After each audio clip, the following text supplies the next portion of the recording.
Welcome to CATtheMinion YouTube channel. My name is Teresa, but you can call me Cat. If you've already watched one of these videos for June 2023, you can skip the intro. There'll be a timestamp below. For those of you continuing to watch the intro, this is going to be a horoscope slash zodiac slash astrology reading for June of 2023. That's just when it's being released. It's for you whenever you come upon it. I didn't do it for May because I had a lot going on in real life.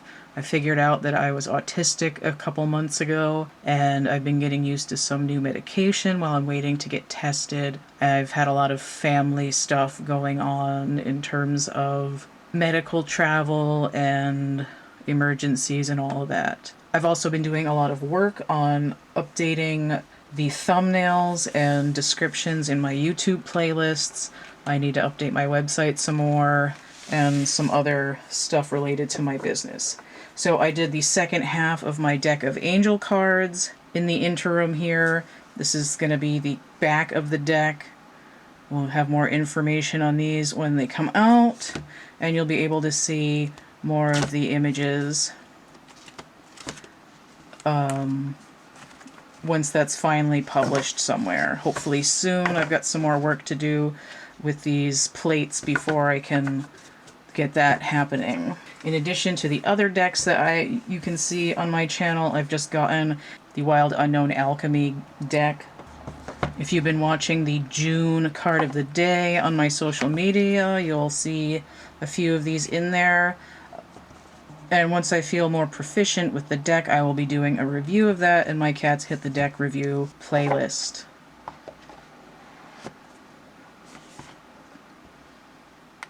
I think that's all of the major business that's going on right now, so we will see you in a few seconds in your reading.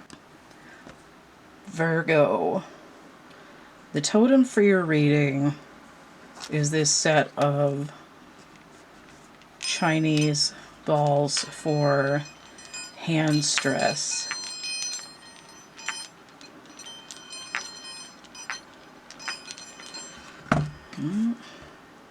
The reading is triangulation. It's a little bit harder to get a gap with the hexagonal cards because hexagons want to stack together.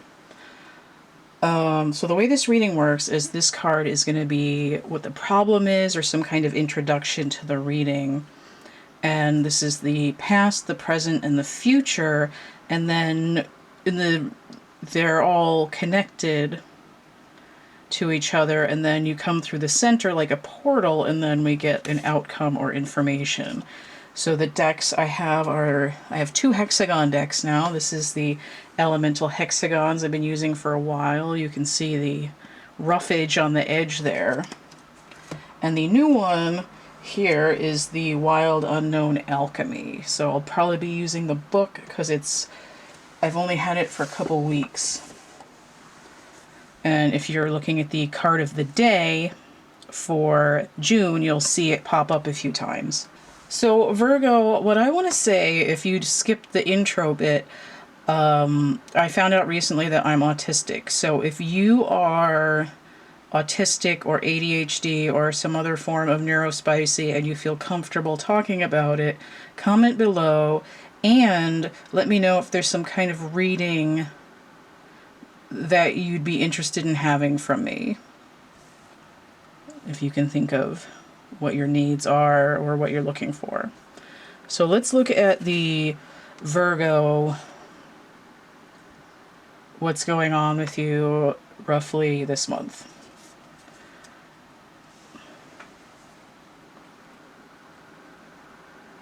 Okay. Unus Mundus, synchronicity.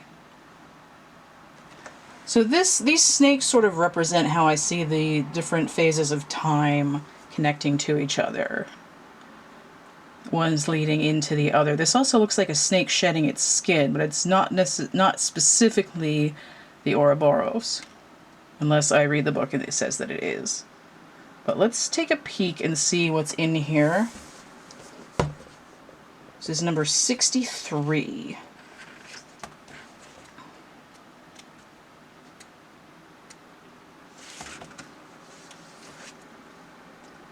Source, destiny, the miraculous message. The Unus Mundus is the presiding deity of alchemy. It arrives to remind us that we're not alone in our queries or our journey. What are we here to do? What pulls us forward? Unanswerable questions are timeless fuel for the flames of transformation. Mystics before us have uttered the same questions while tinkering in their laboratory. Do not underestimate the brave act of your attention to the details of your daily life, to the ecology of our world. What you notice matters. You matter. When this card arrives, sacred messages abound.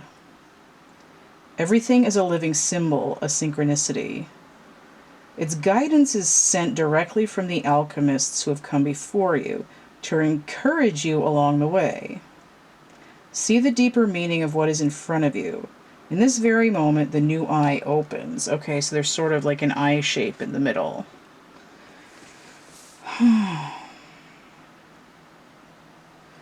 When Unus Mundus appears, something you cannot yet see is taking shape. It will soon emerge to support you. Trust, breathe, the miracle awaits.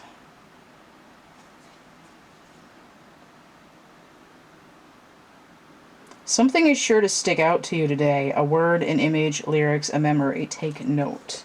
Okay.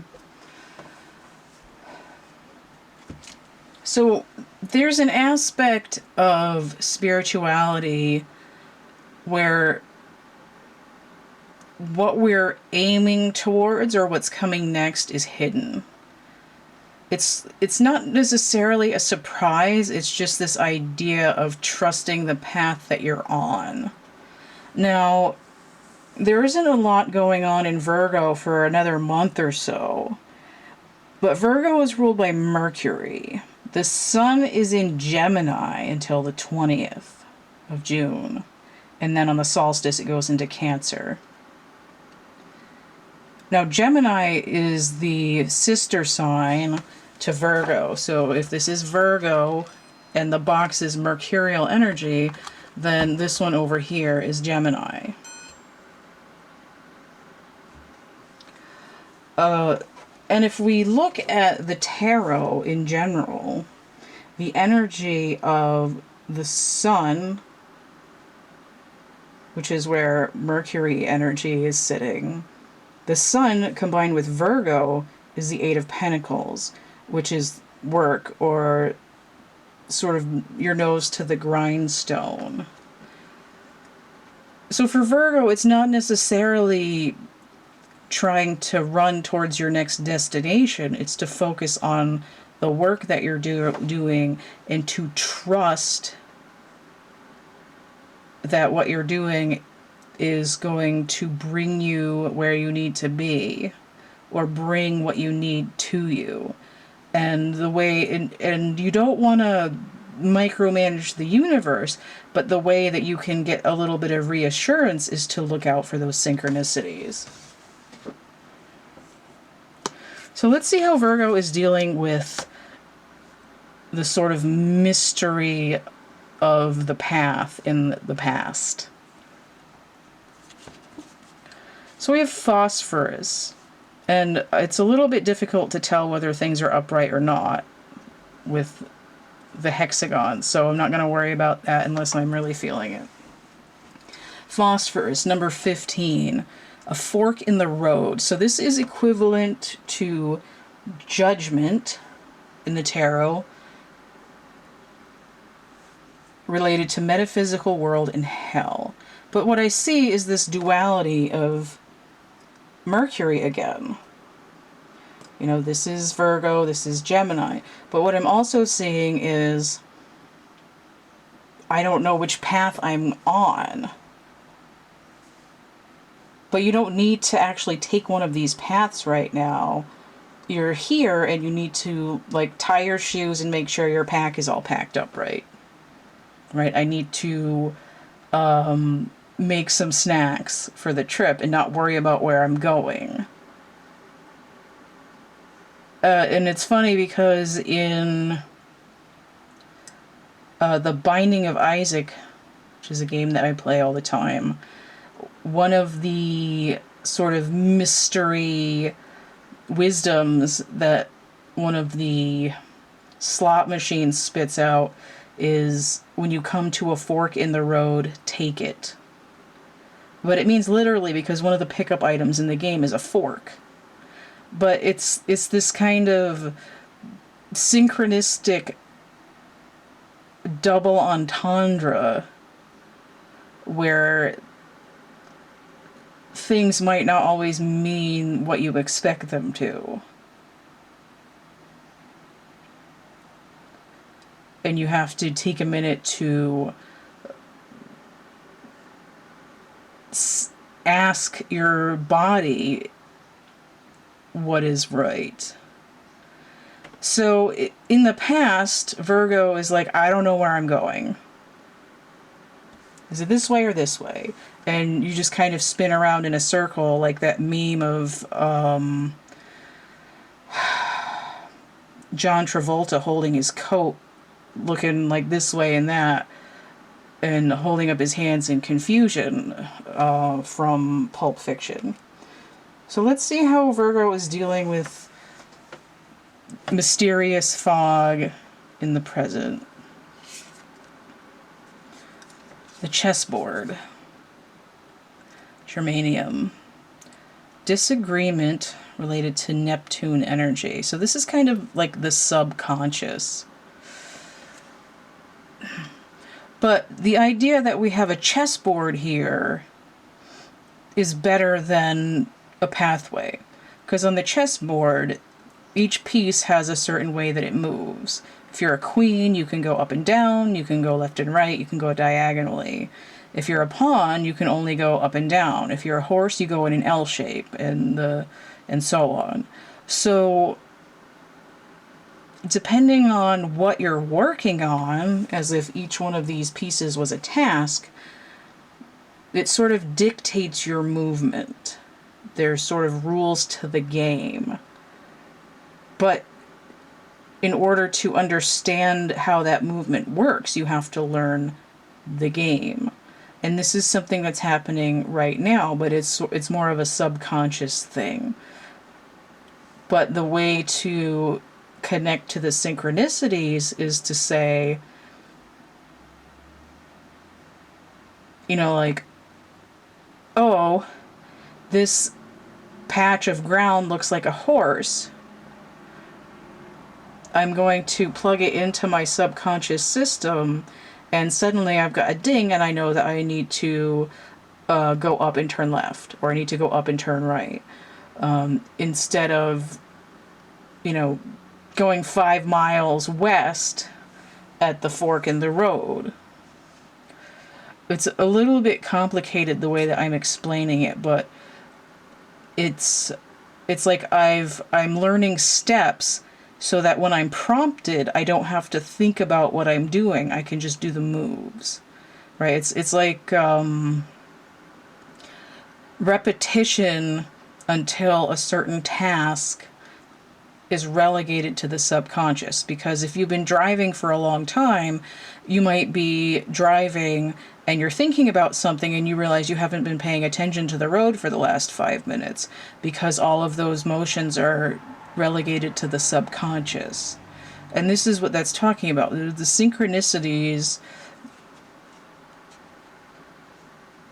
aren't always observed because we're so focused on where we're going, what we're doing. But if you relegate what you're doing into this pattern of, okay, I'm in a rhythm with my work, then the synchronicities are going to come up out of the surface, like the tall daisy coming up out of the ground after you've stopped trying to play whack-a-mole.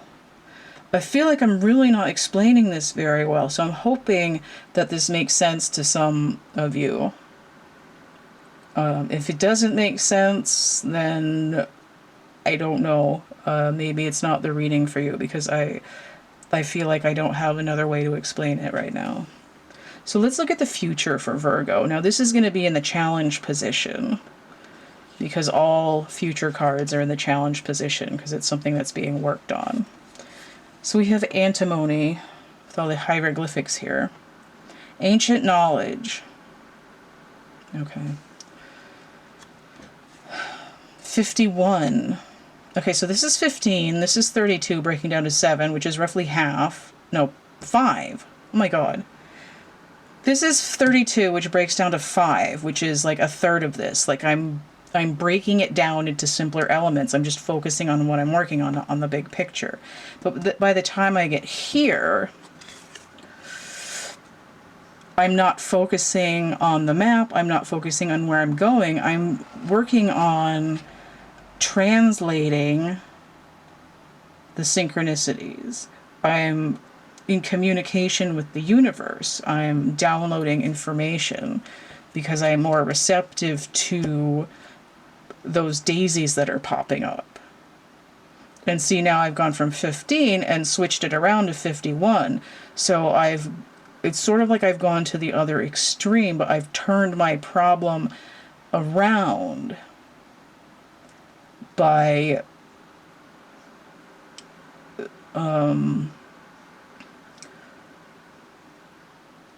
it's sort of like I'm focusing on my growth and not on where the sun is, not on how tall I'm getting, not on whether I've got flowers or fruit or not. I'm experiencing the unfurling of my energy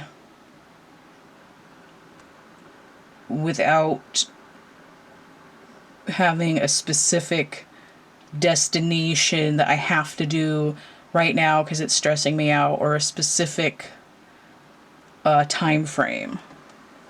So let's look at the wrap up or advice for this. So we have Cauda pavonis, the peacock's tail. Now this looks like expansion. I see the same kind of wheel shape here, and I have these trees which are just doing their thing, they're growing, like I was talking about, and then we have this wider spectrum of what's going on through connecting the subconscious out into the universe. So the data is spreading, and I'm not as stressed out because I'm getting more information. But let's look at the book real quick here. Got a few minutes left on this segment, and I don't know if we're going to make it or not. I might have to do like another 30 seconds on another clip and just add it on. But we'll see. Page. So this is 55. So we've got this another unit of 5, which adds up to 10, which is a completion. Cauda pavonis, okay. It's a sacred image in alchemy. Opens to mark the alchemist having shifted from single to multi-perspective. And that's the thing, too. We were like, I can't see where I'm going, and now I see lots of things. It's like I've gone from insisting on a certain outcome to working on equations of probability.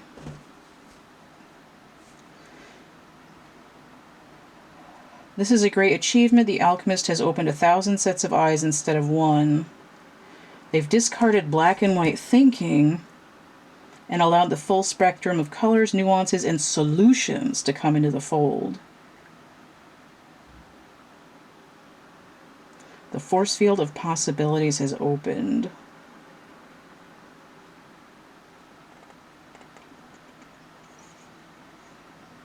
I think that's good enough. It explains what's happening here. So it's sort of like